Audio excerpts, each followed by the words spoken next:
Festival 8 di tahun 2023 ini atau yang lebih akrab disapa Makassar International Aid Festival and Forum telah digelar. Nah, F8 ini menjadi ajang pengenalan produk UMKM di mana di hari ketiga diperkirakan ada ratusan ribu orang mengunjungi gelaran F8.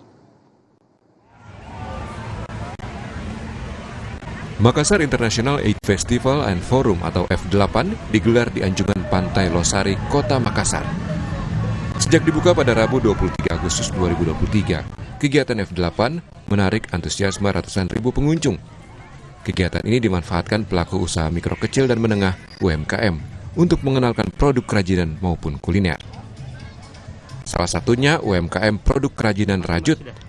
Pasalnya produk ini banyak menarik minat masyarakat, terutama tas rajut maupun boneka, yang kebanyakan dibeli untuk souvenir. Tak heran jika omset pelaku UMKM produk rajut naik hingga jutaan rupiah hingga hari ketiga. Kalau yang kemarin ya agak nggak terlalu banyak, cuman hari ini pas buka tuh udah rame banget. Jadi pas taruh barang udah banyak yang datang. Itu dalam sehari biasa berapa ya? Kalau di sini nih Kak, di sini berapa ya Kak? 2 jutaan ya? 2 jutaan.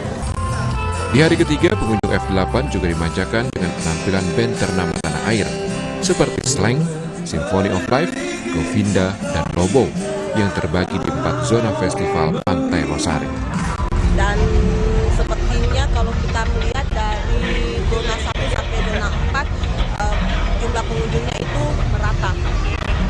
Dari hari pertama pembukaan sampai hari ketiga di hari Jumat. Di F8, pengunjung akan menyaksikan 8 bidang kesenian berawalan huruf F. Di antaranya fashion, film, food and fruit, fashion music, hingga flora dan fauna. Tim Liputan, Kompas TV, Makassar, Sulawesi Selatan.